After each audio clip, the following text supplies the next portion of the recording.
بسم اللہ الرحمن الرحیم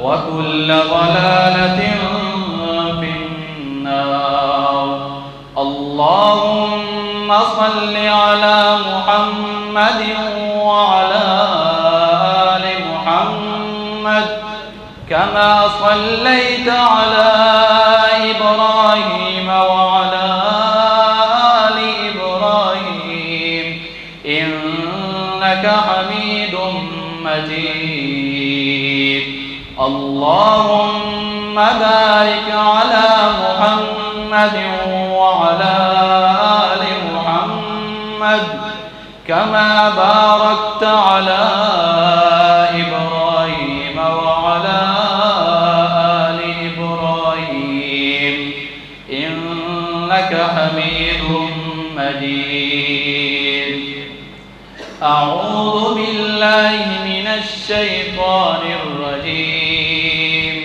بسم الله الرحمن الرحيم وإذا قرئ القرآن فاستمعوا له وأنصتوا لعلكم ترحمون صدق الله العظيم.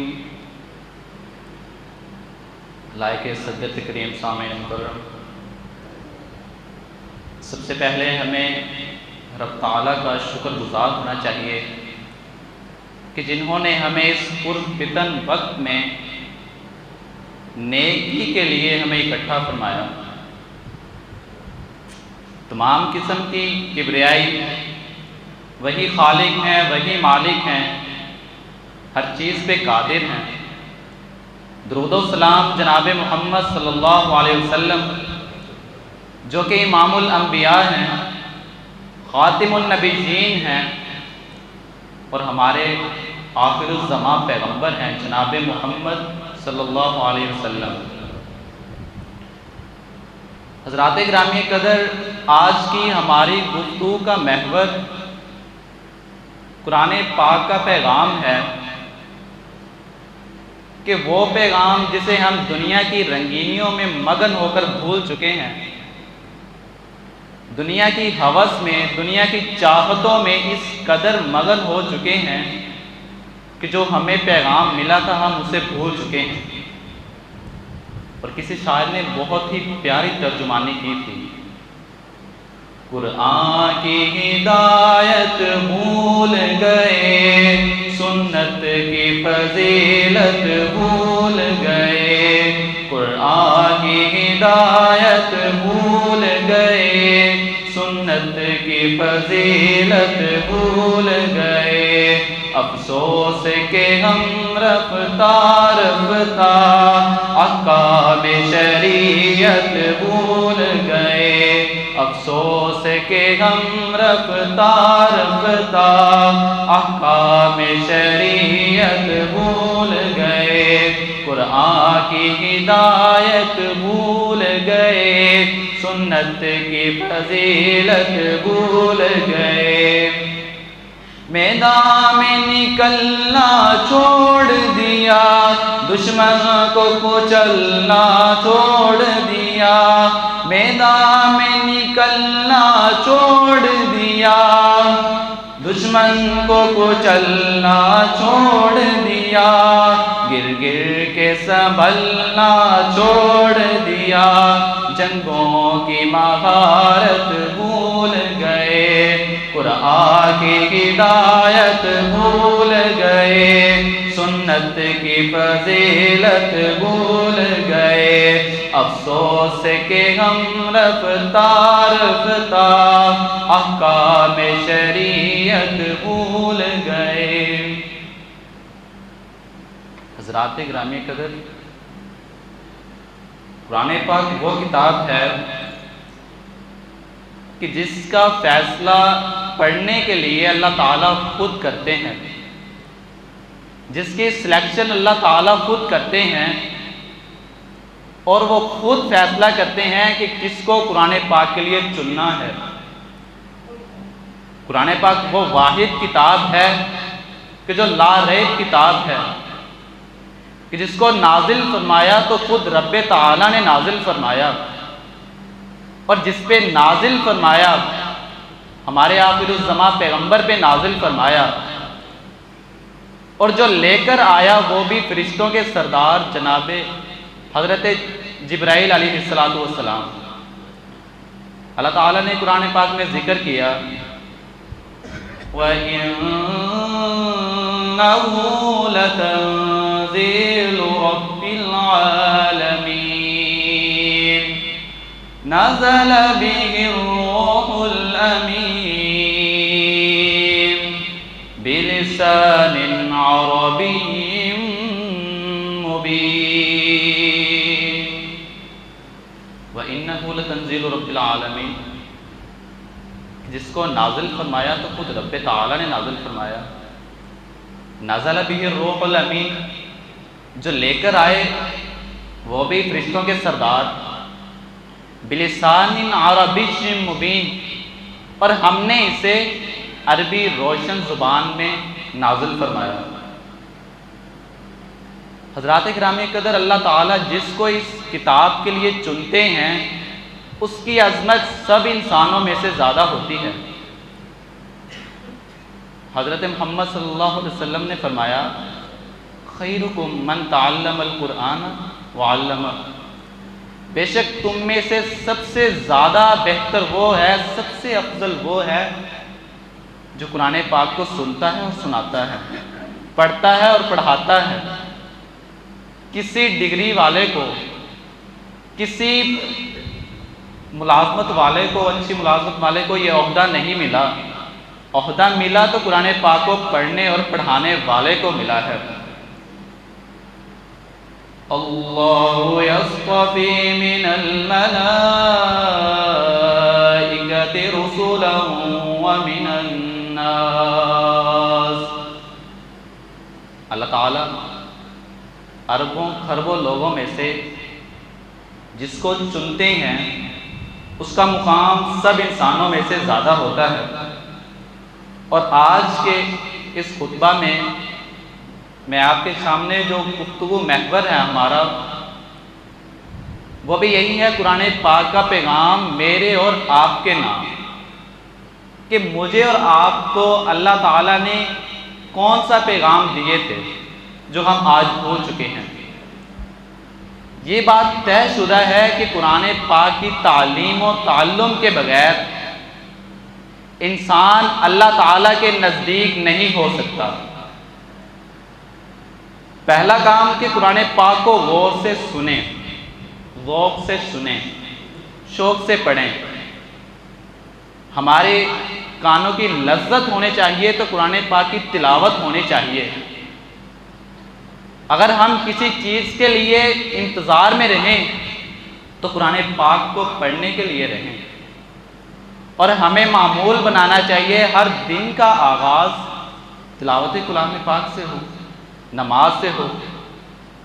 یہ سفید بالوں والے بیٹھے ہیں، محترم ہیں، ان سے پوچھئے کہ آج سے 20-25 سال پہلے کسی بھی گھر میں ماں بیٹھی تب تک کام نہیں کرتی تھی شروع جب تک قرآن پاک کی تلاوت نہیں کرتی تھی، اور تب گھروں میں سکون بھی تھا، گھروں میں برکتیں بھی تھیں، سب سکون میں تھے۔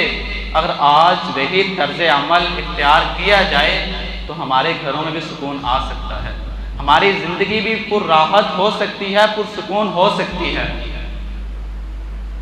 جب یہ قرآن پاک کی تلاوت ہو تو سب کچھ چھوڑ دو۔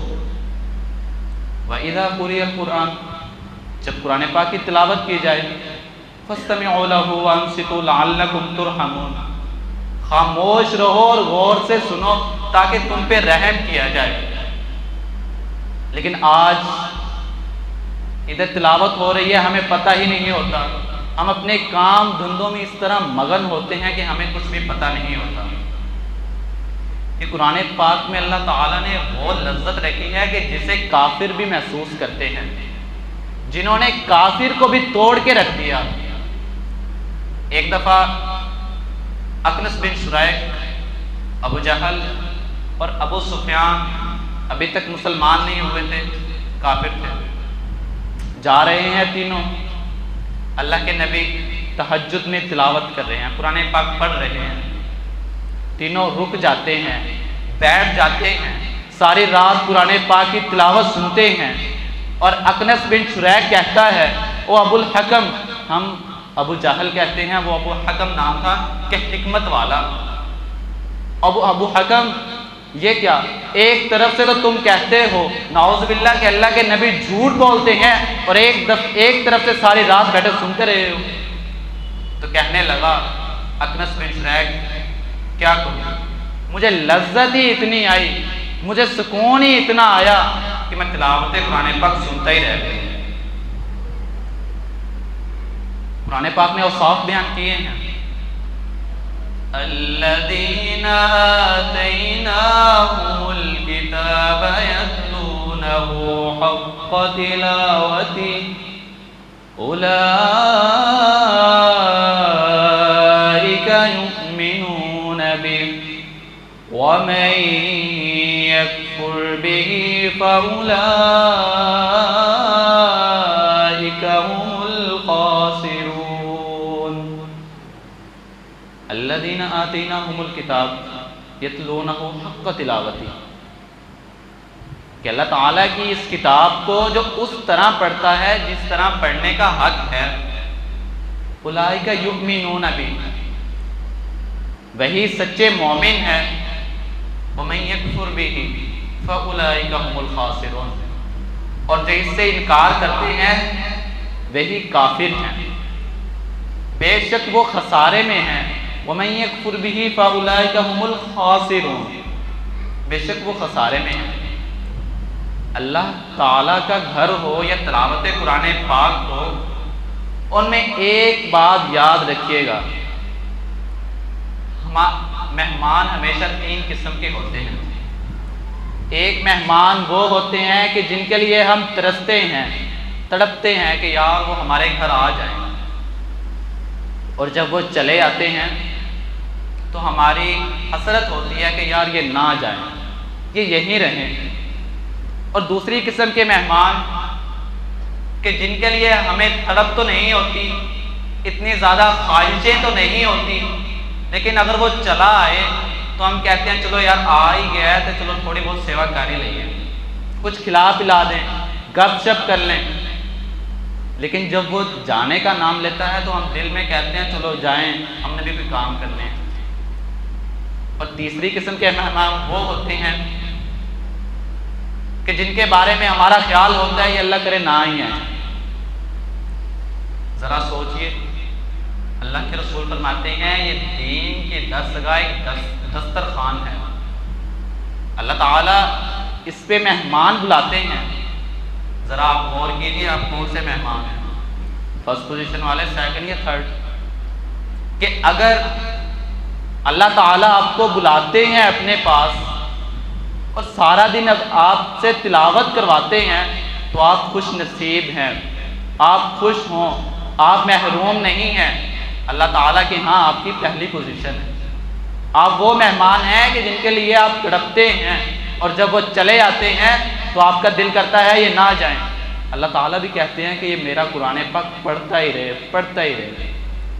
اور جو دوسرے والا مہمان ہے کہ چلو پڑھتا ہے، تھوڑا پڑھ لیا، کبھی پڑھ لیا، محروم نہیں ہے، پڑھتا ہے، نماز بھی پڑھتا ہے، تلاوت بھی کرتا ہے، لیکن پہلے جیسا نہیں ہے۔ اور تیسرا کہ جسے اللہ تعالیٰ توفیق ہی نہیں دیتے کہ وہ میرے کلام پاک کی تلاوت کرے۔ تو اس چیز کی ہمیں فکر کرنی چاہیے، غور کرنا چاہیے کہ کہیں ہم محروم تو نہیں۔ ہم دنیا کے چند مفادات کی خاطر تو اپنے آپ کو بڑا محروم سمجھتے ہیں، لیکن جہاں اصل محرومی ہے ہم اپنے آپ کو وہاں غور ہی نہیں کرتے۔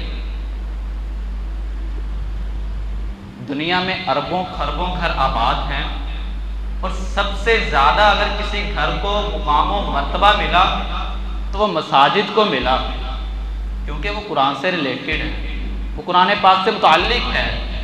اللہ تعالیٰ نے اس لیے اس کو رتبہ دیا۔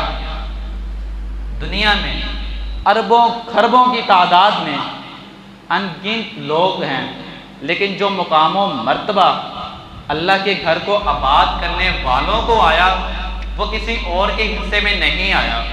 وہ مقام و مرتبہ اور کوئی پا ہی نہیں سکا جو اللہ تعالیٰ نے جو اس کے گھر کو آباد کرتا ہے اس کو مقام عطا فرمایا۔ اللہ تعالیٰ نے قرآن پاک میں ارشاد فرمایا، سورۃ التوبہ آیت نمبر 18، انما يعمر مساجد اللہ من آمن باللہ، انما يعمر مساجد اللہ، بے شک اللہ کے گھروں کو وہی آباد کرتے ہیں من آمن باللہ، جو اللہ پہ ایمان رکھتے ہیں۔ اللہ تعالیٰ نے یہاں نشانی بیان کی ہے کہ میرے گھروں کو وہی آباد کریں گے جو مجھ پہ ایمان رکھتے ہیں۔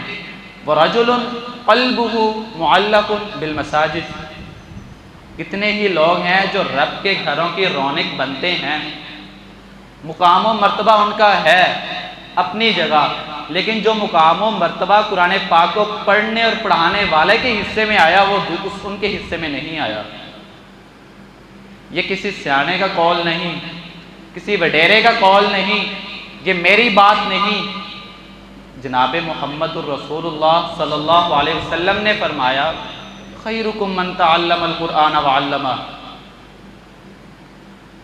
اور جسے نازل فرمانے والے خود رب ہوں، جن پہ نازل کیا وہ سب سے افضل، اور جو لے کے آئے وہ بھی سب سے افضل، اور جس کی تلاوت کرے اللہ تعالیٰ نے اسے بھی انسانوں میں سب سے افضل بنایا ہے۔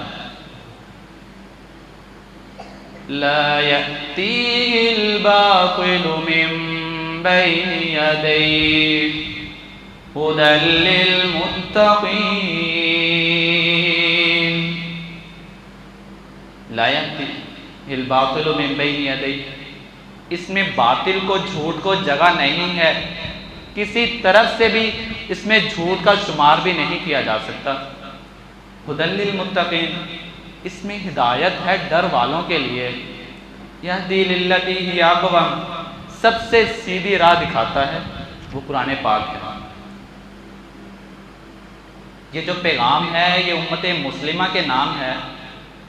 مسلمان تو وہ ہوتے ہیں جو اپنے آپ کو اللہ تعالیٰ کے تابع کر چکے ہوں، اپنی ساری خواہشیں، اپنی من مرضیاں، اپنی چاہتیں ایک اللہ تعالیٰ کے تابع کر چکے ہوں، اور وہ یہ عہد کر چکے ہوں کہ ساری کی ساری زندگی اللہ تعالیٰ کے حکم کے مطابق گزارنی ہے۔ ان پیغامات میں سے چند ایک پیغامات کا اپنے کے سامنے ذکر کروں گا کہ جنہیں ہم بھول گئے، دنیا کی رنگینیوں میں بھول گئے، دنیا کی خواہشات کے پیچھے چل کے بھول گئے، دنیا کی ہوس میں بھول گئے، اور وہ رب کا تعالیٰ کا پہلا جو پیغام ہے وہ اطاعت و بندگی کا پیغام ہے کہ اطاعت کرنی ہے تو ایک رب کی کرنی ہے۔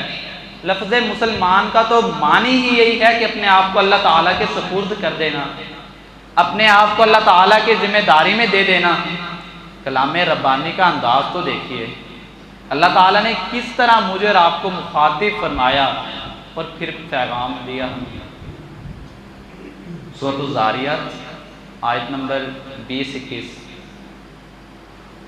وَفِي الْأَرْضِ آيَاتٌ لِّلْمُوقِنِينَ وَفِي أَنفُسِكُمْ أَفَلَا تُبْصِرُونَ۔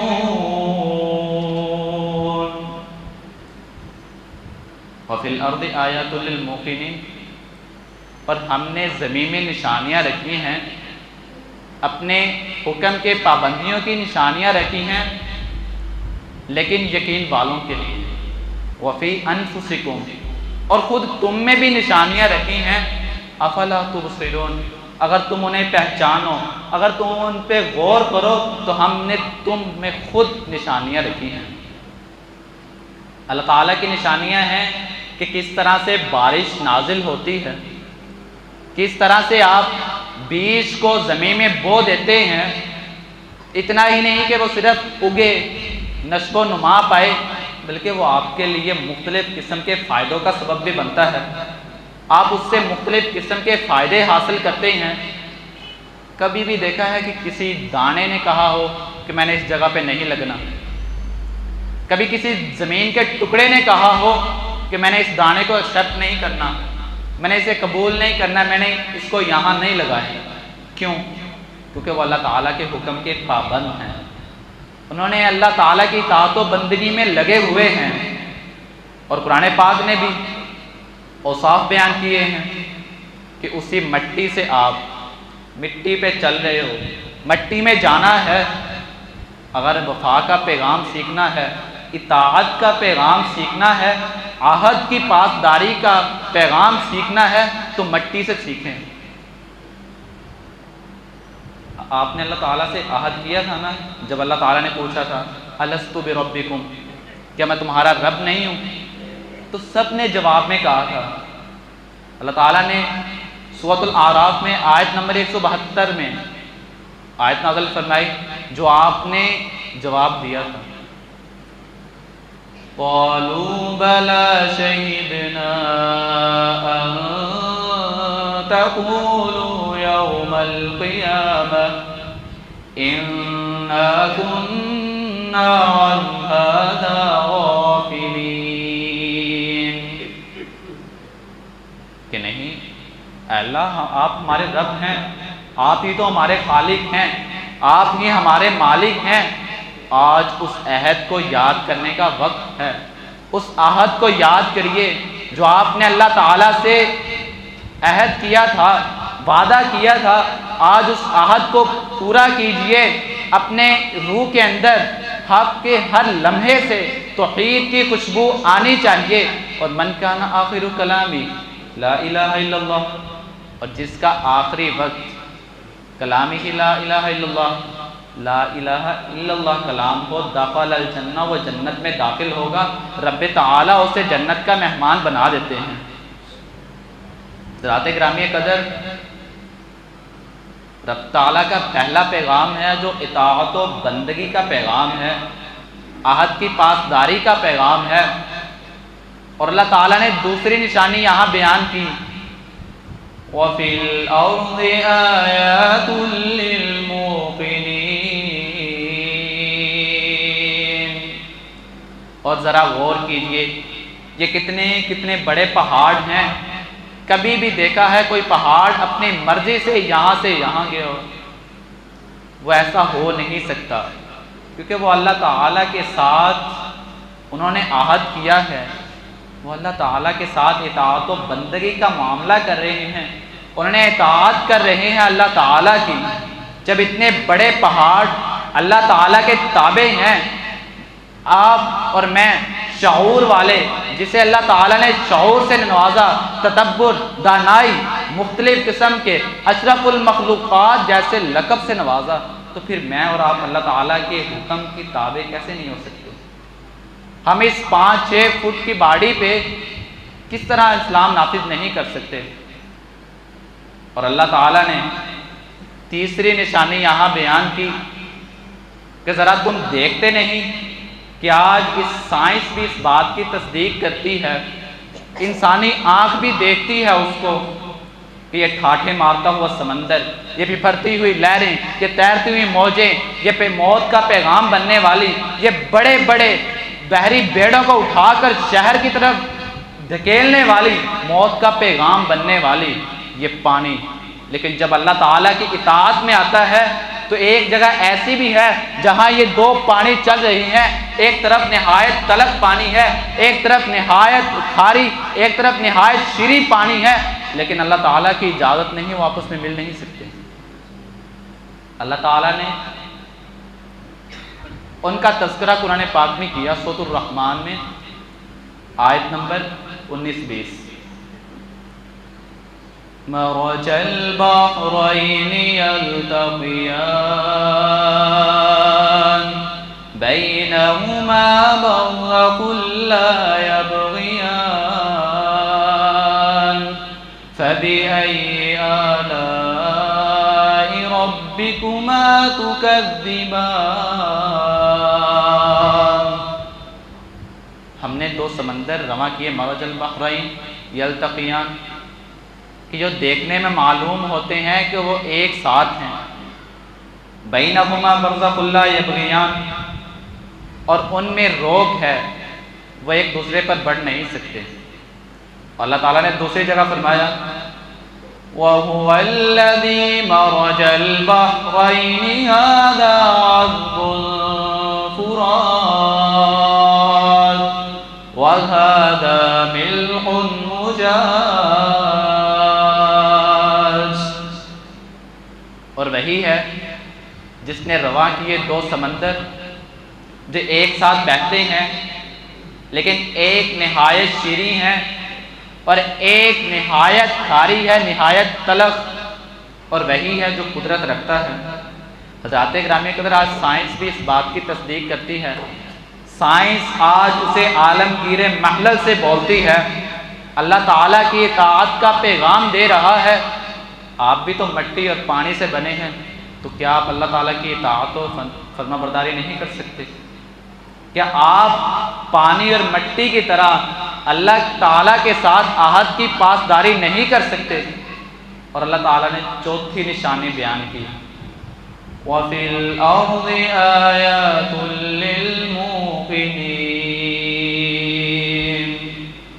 کہا انسان تو بھی مٹی سے بنا ہوا ہے، تو بھی پانی سے بنا ہوا ہے. جس طرح مٹی اللہ تعالیٰ کی اطاعت کرتی ہے، جس طرح پانی اللہ تعالیٰ کی اطاعت کرتا ہے، تو بھی اللہ تعالیٰ کی اطاعت میں لگ جا، اللہ تعالیٰ کی اطاعت و فرما برداری میں لگ جا. جس طرح زمین ایک سیارہ ہے اور چاند ایک سیارہ ہے، یہ پورے کا پورا نظام شمسی اللہ تعالیٰ نے قرآن پاک میں جس کا ذکر بھی کیا وَكُلٌّ فِي فَلَكٍ يَسْبَحُونَ، کہ سب کے سب ایک گھیرے میں تیر رہے ہیں.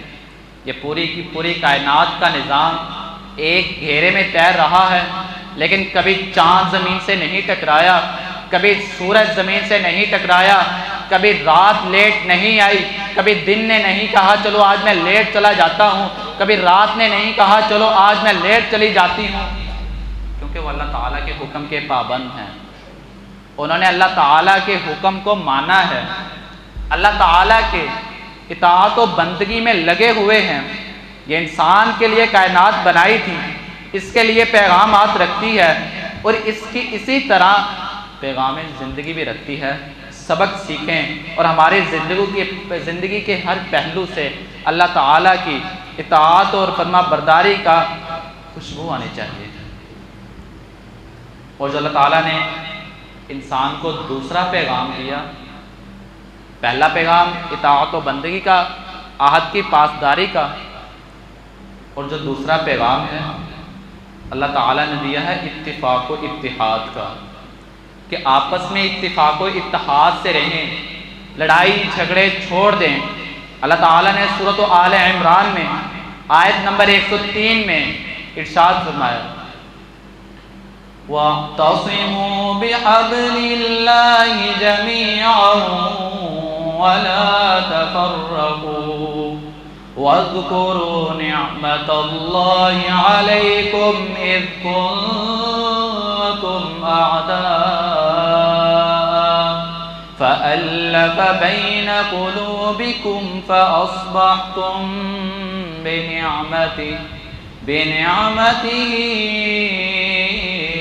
إِخْوَانًا وَاعْتَصِمُوا بِحَبْلِ اللَّهِ، اور اللہ تعالیٰ کی رسی کو مضبوطی سے تھام لیجئے، جمیعا آپس میں مل جل کر رہیں، وَلَا تَفَرَّقُوا، اور آپس میں پھٹ نہ جانا. قرآن مجید کا پیغام امت مسلمہ کے نام ہے، نفرتوں کو مٹانے کا نام ہے، نفرت آمیز رویوں کو ختم کرنے کا نام ہے، ایک دوسرے کے ساتھ اتفاق و اتحاد کا پیغام ہے. جب اسلام ایک ہے، جب قرآن پاک ایک ہے، جب اللہ تعالیٰ کی ذات ایک ہے، جب خاتم النبیین محمد الرسول اللہ صلی اللہ علیہ وسلم ایک ہیں، جب ہمارا اسلام ایک ہے، نماز پڑھنے کا طریقہ ایک ہے، تو پھر دلوں میں نفرتیں کیوں؟ ایک دوسرے سے نفرت آمیز رویے کیوں؟ ہم کیسے کہہ سکتے ہیں کہ ہم اسلام کے پابند ہیں؟ کہا ایک ہو جائیے، تمہارے ایک ہونے کی دیر ہے۔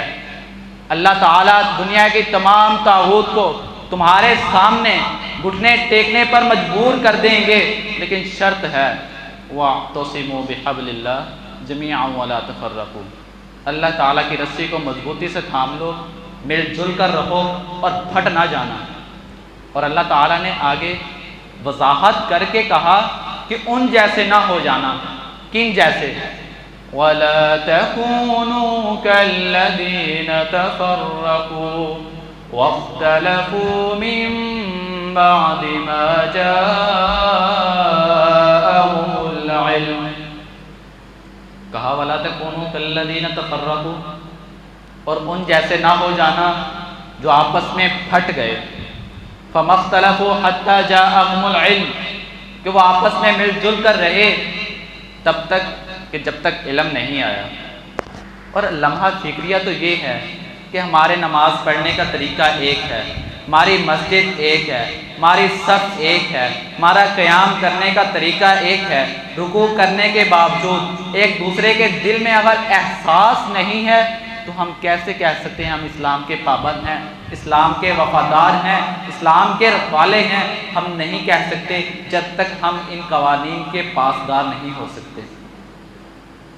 اللہ تعالیٰ نے ارشاد فرمایا، اور خود آخر الزمان پیغمبر جب ان کا آخری وقت تھا تو اللہ کے نبی فرما رہے تھے افشوا السلام، افشوا السلام، الگ السلام کو عام کرنا، الگ السلام کو عام کرنا۔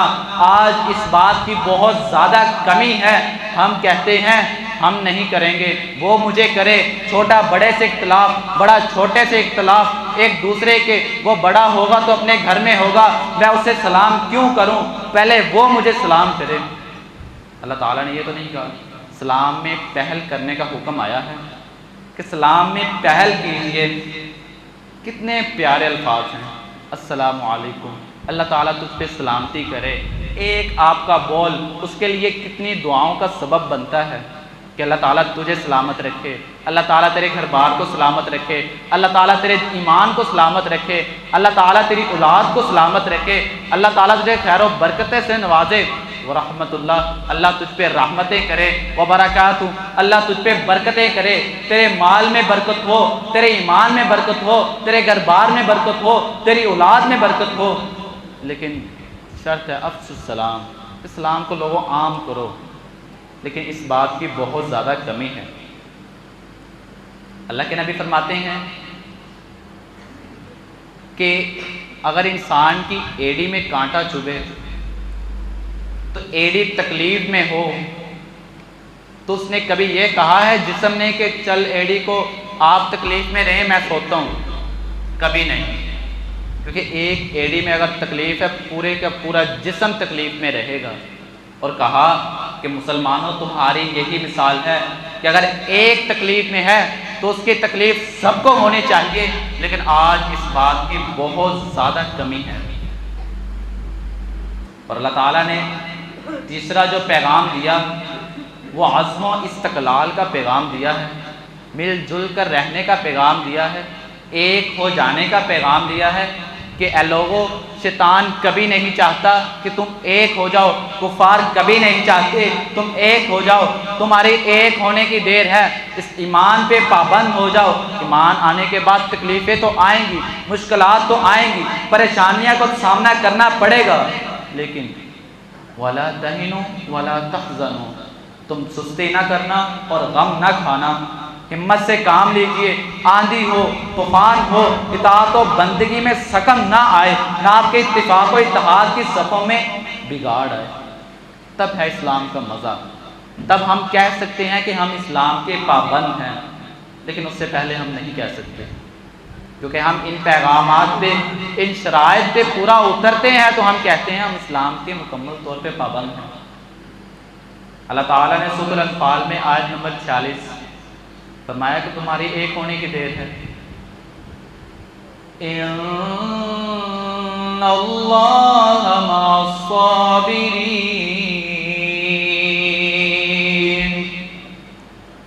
بے شک اللہ تعالیٰ صبر کرنے والوں کے ساتھ ہے۔ ایک دوسرے کا احساس دل میں رکھیے اتفاق رکھیے، اللہ تو تمہارے ساتھ ہے۔ اور دوسری جگہ فرمایا سورۃ آل عمران آیت نمبر 146، واللہ یحب الصابرین،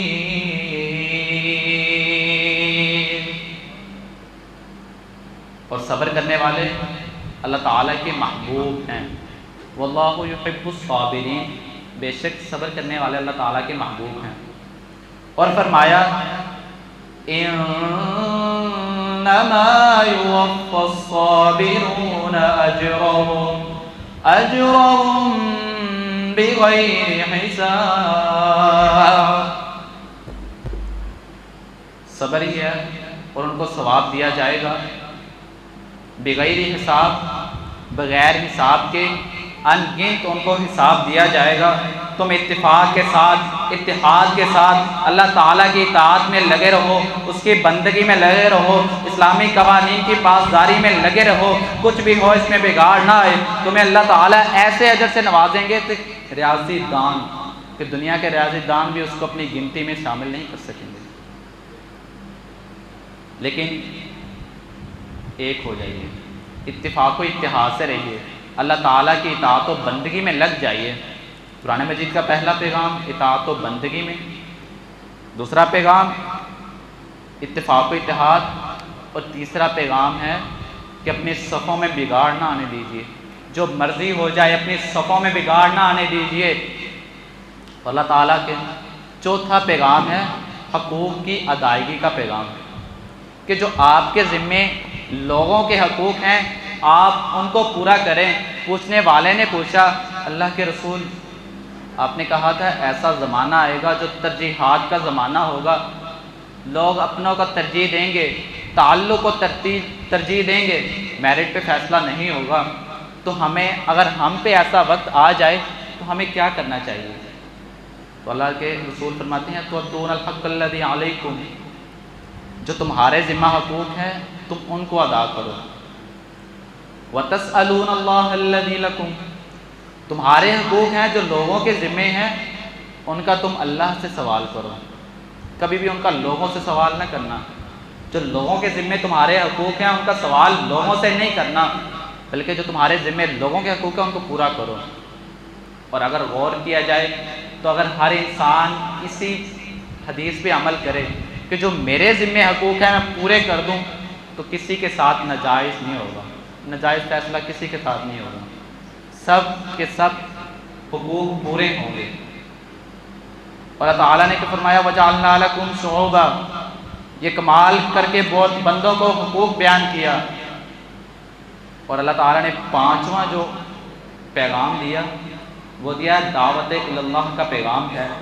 فرمایا جتنی تمہارے پاس طاقت ہے، جتنی تمہارے پاس ہمت ہے، جتنا تمہارے پاس علم ہے، ادعو الی سبیل ربک بالحکمت والموعظۃ الحسنہ، حکمت کے ساتھ، بصیرت کے ساتھ، تدبر کے ساتھ، درد کے ساتھ، تڑپ کے ساتھ، اخلاص کے ساتھ، دعاؤں کے ساتھ، احترام کے ساتھ، شفقت کے ساتھ اس پیغام کو اپنے حلقہ احباب میں پہنچائیے۔ کون سا پیغام؟ اتفاق کا، اتحاد کا، اکٹھے ہو جانے کا، مل جانے کا۔ لیکن یہ سب کا سب تب ہوگا جب ہم قرآن پاک پہ پورے اتریں گے۔ قرآن پاک کی تلاوت کو معمول بنا لیجئے۔ اور میں قربان جاؤں امام ابن تیمیہ رحمۃ اللہ علیہ پہ، کہ جو جیل ان کو ہو گئی جیل، تو ان کے بھائی کو بھی جیل ہو گئی، لیکن ان کا گناہ یہ تھا کہ وہ قرآن پاک کی تعلیم دیتے تھے۔ بیمار ہیں، جیل کے اندر ہیں، لیکن جیل میں 81 دفعہ انہوں نے قرآن پاک کو مکمل کیا جیل کے اندر۔ اور جب آخری دفعہ پڑھ رہے تھے تو آیت پہ پہنچے ہیں فی مقعد صدق عند ملیک مقتدر، اور جب اس آیت پہ پہنچے تو اللہ تعالیٰ کو پیارے ہو جاتے ہیں۔ اور حضرت ابو بکر ابن عیاش رحمۃ اللہ علیہ بیمار ہیں، مرض الموت ہیں، موت کے قریب ہیں۔ بہن رو رہی ہے پاس بیٹھی، کہا کیوں رو رہی ہو؟ فرمایا آپ کے پیار کی وجہ سے رو رہی ہوں، مجھے ایسے لگتا ہے کہ آپ اب ہم سے جدا ہو جائیں گے۔ تو کہنے لگے کہ رو نا، میری بات سنو، یہ جو گھر میں ستون ہے نا، اس ستون کے پاس، اس گھر کے پلر کے پاس بیٹھ کے میں نے 18,000 دفعہ قرآن پاک مکمل کیا ہے۔ 18,000 دفعہ قرآن پاک کو اس پلر کے پاس بیٹھ کے میں نے پڑھا ہے۔ دعا کرو اللہ تعالیٰ قبول فرما لے، رونے کی کوئی بات نہیں ہے۔ اور آج ہماری تھوڑی سی جماعت اگر قاری صاحب لمبی کروا دیں تو ہم کہتے ہیں، اسے تو کچھ نہیں کہتے، دل میں ہی سوچتے ہیں آج جڑیاں لڑکیاں لڑکوڑیاں کڑوا لیں، آج تو بعد میں تیرے پیچھے نہیں ہوں گے۔ کیوں؟ اس کا کیا گناہ ہے کہ اس نے قرآن پاک کی تلاوت تھوڑی سی لمبی کی ہے۔ اس وجہ سے اللہ تعالیٰ نے فرمایا تھا وَإِذَا قُرِئَ الْقُرْآنُ فَاسْتَمِعُوا لَهُ وَأَنصِتُوا لَعَلَّكُمْ تُرْحَمُونَ۔ اے لوگو، جب قرآن پاک پڑھا جائے تو کان لگا کر سنو اور خاموش رہو، لعلکم ترحمون، تاکہ تم پہ رحم کیا جائے، تم پہ اللہ تعالیٰ اپنا فضل کریں۔